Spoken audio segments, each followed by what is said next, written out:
આવેલો નથી. પછી બીજું પૂછો. આપ કેન્દ્રીય કેબિનેટની બેઠકમાં ભાગ લેવા જવાના છો એ વાત છે. તમારી 3, 4 અને 7 તારીખ રિઝર્વ રાખવામાં આવી છે. આ બાબતમાં કેટલી સત્યતા છે? એ વાત સાચી છે. મેં 3જી અને 4થી તારીખ એ અનામત રાખેલી હતી, એટલે એના કાર્યક્રમો પાર્ટી તરફથી અહીંયા અમારા જે લોકલ ડે ટુ ડેના બને છે એ નથી બન્યા. 3જી અને 4થી તારીખ હું અમદાવાદ ખાતે રોકાવાનો હતો, પણ 3જી તારીખ કેબિનેટની આવેલી હોય, હું કદાચ કેબિનેટની અંદર ભાગ લેવા માટે જઈ શકું છું.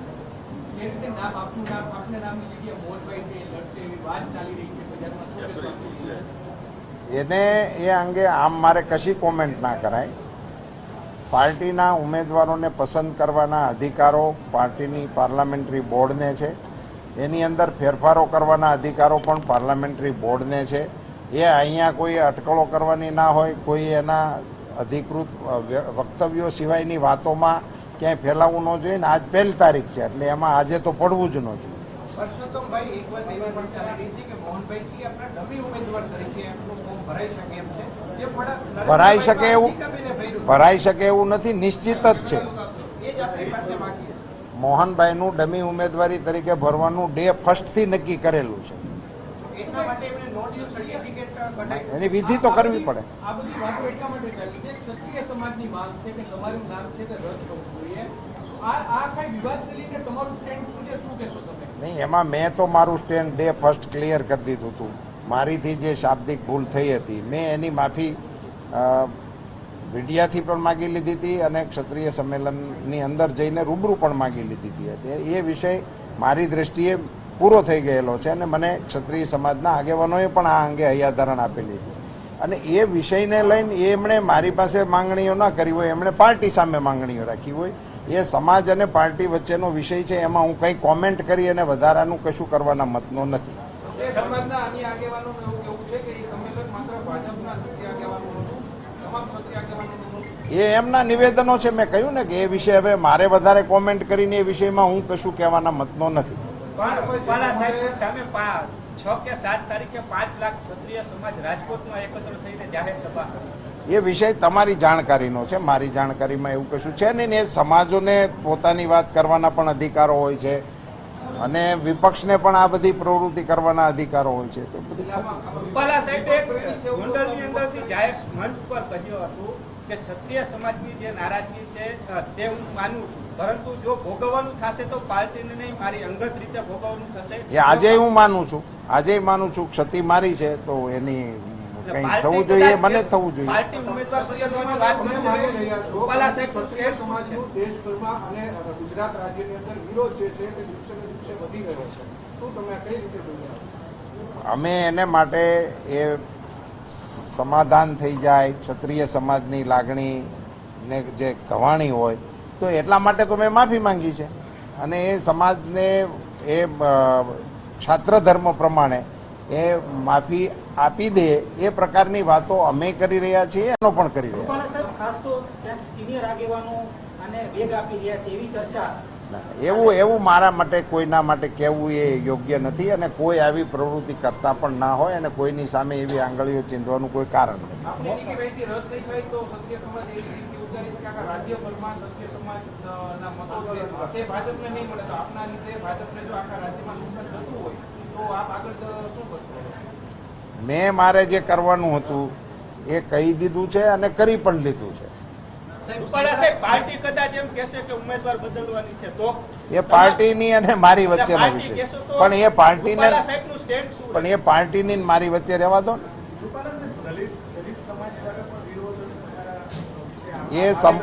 એ સંપૂર્ણપણે રાજકીય છે. દલિત સમાજના વિષયની મારી કોઈ કોમેન્ટ હતી જ નહીં. મેં મારું એમાં એટલું સ્પષ્ટ નિવેદન હતું કે રાજકીય કાર્યક્રમ નહોતો, બીજું મારા ઓફિશિયલ કાર્યક્રમનો હિસ્સો નહોતો. હું એક કાર્યક્રમ આવો છે એવું જાણી અને શ્રદ્ધાંજલિનો એ કાર્યક્રમ હતો, એટલે એની અંદર પોલિટિકલ ઓબ્ઝર્વેશન કરવાનો કોઈ આશય જ ના હોય. હવે મને એવું લાગે છે કે આ વિષયને આપણે અહીંયા અટકાવીએ. આ વિષયની ડિબેટ કરવાથી એનો કંઈ પ્લસ માઇનસ એનો અંત ના હોય. મંત્રી પછી કઈ એક ડાઉન આવી રહી છે એવી કોઈ વાત છે? સમાજની સામાજિક આવતીકાલે આપની મંત્રીપદની કઈ ટર્મ પૂરી થઈ રહી છે એવી કોઈ વાત છે? ના, એ તો શેડ્યુલ પ્રમાણે. એક અંતિમ સવાલ આ રિલેટેડ છે કે ક્ષત્રિય સમાજની જે સામાજિક સંસ્થાઓ છે એના કોઈ અગ્રણીઓ સાથે કોઈ તમારે વાતચીત કે અથવા તો મોટી મંડળે વાતચીત થઈ છે? એ બધા વિષયોને મને ખબર છે કે આમાંથી આપણે એક નામ લઈએ ને એમાંથી બીજા ફણકા ફૂટવાની સંભાવના છે, એટલા માટે હું આને અટકાવું. સાહેબ, એક અંતિમ સવાલ, લેવા પાટીદારોને આપે ક્યારેય ગોધરિયા એવો શબ્દ એવું મારા ધ્યાનમાં ક્યારેય છે જ નહીં. એ બિલકુલ ઉપજાવી કાઢેલી વાત હોય. અને હું તો એમ કહું છું કે એમણે એ વિડીયો જ વાયરલ કરી દેવો છે જેમાં હું બોલતો હોઉં, એટલે તમારે મને પૂછવું ન પડે.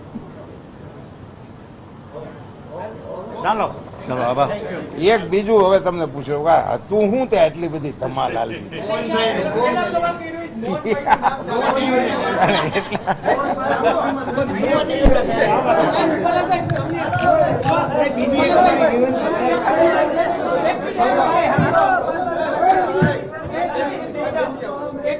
એક જ વિનંતી છે તમને, આ બધી અફવાઓ એટલા માટે ચાલે છે કે કોઈ પણ તમારો ભાજપના નેતા છે ને કોઈ ફોન નથી ઉપાડતા અને સભ્ય જવાબ નથી આપતા.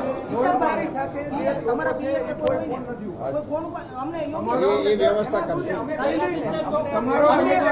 જો રાજુભાઈ એ વ્યવસ્થાઓ છે ને હું આ આપણે મારી હારે વાળા નહીં, આ રાજુ એ કરવા.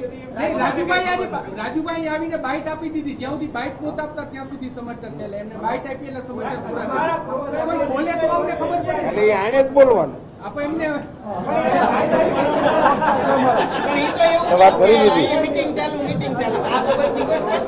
મેં કીધું અટકળો અફવાઓ છે, સત્યથી વેગળી વાત છે. ચાલો હવે કરું. આભાર.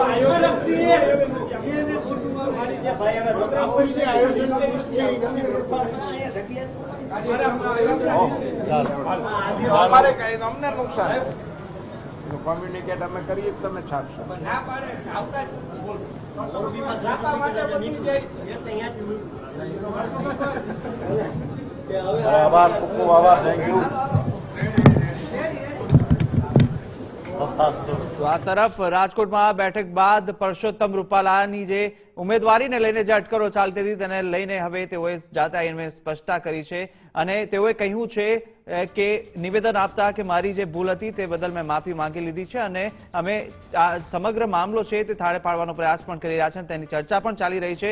મારે જે કરવાનું હતું તે મેં કરી લીધું છે, પરંતુ ઉમેદવારી બદલવો કે નહીં તે મારી અને પાર્ટી વચ્ચેનો વિષય છે. તે વચ્ચે પાર્ટી અને અમે વાત કરી રહ્યા છે. હવે આ વિવાદનો અહીં જ અંત આવવો જોઈએ તેવું પણ પરસોત્તમ રૂપાલાએ સંબોધન કરતા દરમિયાન મીડિયાને જણાવ્યું હતું, જેમાં હું બોલતો હોઉં તે જ વિડીયો વાયરલ કરવો જોઈએ તેવું પણ તેઓએ કહ્યું છે. પરસોત્તમભાઈ રૂપાલાએ આખરે હવે આવી અને મીડિયા સમક્ષ સ્પષ્ટતા કરી. તમામ જે અટકાયો હતી તેને લઈને તેઓ જણાવ્યું કે મોહનભાઈ કુંડારિયા કે જેઓ દમી ઉમેદવારી ભરવાના છે તે તો નક્કી જ છે, પરંતુ મારાથી જે કંઈ ખોટું નિવેદન થયું છે તેની પણ મેં જાહેરમાં ક્ષત્રિય સમાજની માફી પણ માંગી લીધી છે અને હવે આ સમગ્ર જે વિવાદનો મામલો છે તેનો અંત આવી જવો જોઈએ તેવું પણ તેઓએ પોતાની ઈચ્છા વ્યક્ત કરી હતી. આ મામલો થાળે પાડવા માટે જે બેઠકો છે તેનો પણ દોર હજી યથાવત ચાલી રહ્યો છે અને પાર્ટી આ વચ્ચે ચર્ચા પણ કરી રહી છે તેવું પણ આ દરમિયાન પરસોત્તમ રૂપાલાએ જણાવ્યું છે.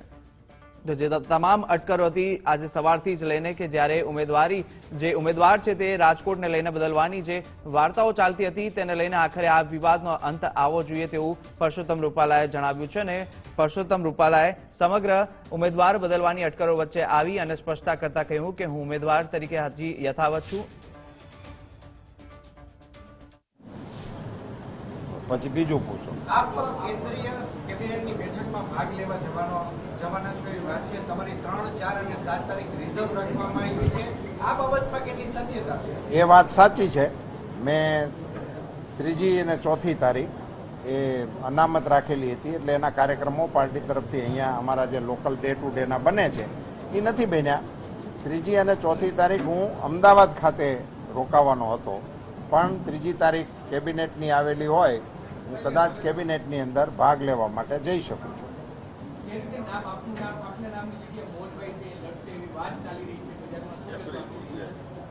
એને એ અંગે આમ મારે કશી કોમેન્ટ ના કરાય.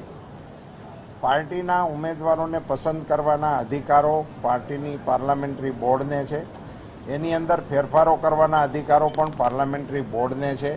એ અહીંયા કોઈ અટકળો કરવાની ના હોય, કોઈ એના અધિકૃત વક્તવ્યો સિવાયની વાતોમાં ક્યાંય ફેલાવવું ન જોઈએ ને આજ 1 તારીખ છે એટલે એમાં આજે તો પડવું જ ન જોઈએ. પરસોત્તમભાઈ, એક વાત એવી પણ ચાલી રહી છે કે મોહનભાઈ જી આપણા ડમી ઉમેદવાર તરીકે એમનું ફોર્મ ભરાઈ શકે એમ છે. જે ભરાઈ શકે એવું ભર્યું ભરાઈ શકે એવું નથી, નિશ્ચિત જ છે. એ જ આપણી પાસે માંગીએ છીએ. મોહનભાઈનું ડમી ઉમેદવારી તરીકે ભરવાનું ડે 1 થી નક્કી કરેલું છે. એટલા માટે એમને નો ડ્યુ સર્ટિફિકેટ કઢાવ્યું. એની વિધિ તો કરવી પડે. આ બધી વાતો એટલા માટે ચાલી છે ક્ષત્રિય સમાજની માંગ છે કે તમારું નામ છે તે રદ થવું જોઈએ. આ કઈ વિવાદને લઈને તમારું સ્ટેન્ડ શું છે, શું કહેશો તમે? નહીં, એમાં મેં તો મારું સ્ટેન્ડ ડે 1 ક્લિયર કરી દીધું હતું. મારીથી જે શાબ્દિક ભૂલ થઈ હતી મેં એની માફી મીડિયાથી પણ માગી લીધી હતી અને ક્ષત્રિય સંમેલનની અંદર જઈને રૂબરૂ પણ માગી લીધી હતી. એ વિષય મારી દ્રષ્ટિએ પૂરો થઈ ગયેલો છે અને મને ક્ષત્રિય સમાજના આગેવાનોએ પણ આ અંગે હૈયાધારણ આપેલી હતી અને એ વિષયને લઈને એમણે મારી પાસે માંગણીઓ ના કરી હોય, એમણે પાર્ટી સામે માંગણીઓ રાખી હોય. એ સમાજ અને પાર્ટી વચ્ચેનો વિષય છે, એમાં હું કંઈ કોમેન્ટ કરી અને વધારાનું કશું કરવાના મતનો નથી. સમાજના અન્ય આગેવાનોનું એવું કહેવું છે કે એ સંમેલન માત્ર ભાજપના ક્ષત્રિય આગેવાનોનું હતું, તમામ ક્ષત્રિય આગેવાનોનું નહોતું. એ એમના નિવેદનો છે. મેં કહ્યું ને કે એ વિશે હવે મારે વધારે કોમેન્ટ કરીને એ વિષયમાં હું કશું કહેવાના મતનો નથી. રૂપાલા સાહેબની સામે 6 કે 7 તારીખે 5 લાખ ક્ષત્રિય સમાજ રાજકોટમાં એકત્ર થઈને જાહેર સભા કરે. એ વિષય તમારી જાણકારીનો છે, મારી જાણકારીમાં એવું કશું છે નહીં. એ સમાજોને પોતાની વાત કરવાના પણ અધિકારો હોય છે અને વિપક્ષને પણ આ બધી પ્રવૃત્તિ કરવાના અધિકારો હોય છે. તો બધું રૂપાલા સાહેબે ગોંડલની અંદરથી જાહેર મંચ ઉપર કહ્યું હતું કે ક્ષત્રિય સમાજની જે નારાજગી છે તે હું માનું છું, પરંતુ જો ભોગવવાનું થશે તો પાર્ટીને નહીં મારી અંગત રીતે ભોગવવાનું થશે. એ આજે હું માનું છું, આજે માનું છું. ક્ષતિ મારી છે તો એની કંઈ થવું જોઈએ, મને જ થવું જોઈએ. પાર્ટી ઉમેદવાર બદલવાની વાત તમે કરશે. માની રહ્યા છો રૂપાલા કે સાહેબનું ક્ષત્રિય સ્ટેન્ડ શું છે? સમાજનું દેશભરમાં અને ગુજરાત રાજ્યની અંદર વિરોધ જે છે તે દિવસે ને દિવસે વધી રહ્યો છે. શું તમે આ કઈ રીતે જોઈ રહ્યા છો?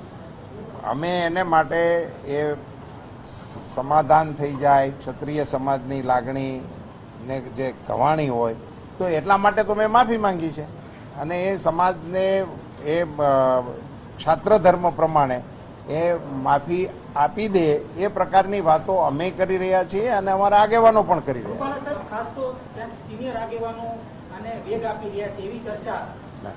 એવું મારા માટે કોઈના માટે કહેવું એ યોગ્ય નથી અને કોઈ આવી પ્રવૃત્તિ કરતા પણ ના હોય અને કોઈની સામે એવી આંગળીઓ ચીંધવાનું કોઈ કારણ નથી. આપની ટિકિટ અહીંથી રદ થઈ જાય તો ક્ષત્રિય સમાજ એવી રીતે ઉચ્ચારી છે કે આખા રાજ્યભરમાં ક્ષત્રિય સમાજના મતો છે તે ભાજપને નહીં મળે, તો આપના લીધે ભાજપને જો આખા રાજ્યમાં નુકસાન થતું હોય તો આપ આગળ શું કરશો? મેં મારે જે કરવાનું હતું એ કહી દીધું છે અને કરી પણ લીધું છે. રૂપાલા સાહેબ પાર્ટી કદાચ એમ કહેશે કે ઉમેદવાર બદલવાની છે તો એ પાર્ટીની અને મારી વચ્ચેનો વિષય, પણ એ પાર્ટીને રૂપાલા સાહેબનું સ્ટેન્ડ શું? પણ એ પાર્ટીની ને મારી વચ્ચે રહેવા દો ને.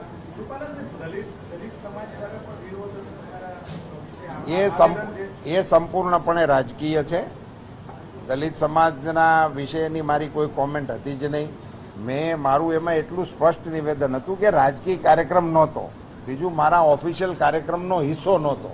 હું એક કાર્યક્રમ આવો છે એવું જાણી અને શ્રદ્ધાંજલિનો એ કાર્યક્રમ હતો એટલે એની અંદર પોલિટિકલ ઓબ્ઝર્વેશન કરવાનો કોઈ આશય જ ના હોય. હવે મને એવું લાગે છે કે આ વિષયને આપણે અહીંયા અટકાવીએ. આ વિષયની ડિબેટ કરવાથી એનો કંઈ પ્લસ માઇનસ એનો અંત ના હોય. મંત્રી પદની કઈ એક ટર્મ પૂરી થઈ રહી છે એવી કોઈ વાત છે? આવતીકાલે આપની મંત્રી પદની કઈ ટર્મ પૂરી થઈ રહી છે એવી કોઈ વાત છે? ના, એ તો શેડ્યુલ પ્રમાણે. એક અંતિમ સવાલ આ રિલેટેડ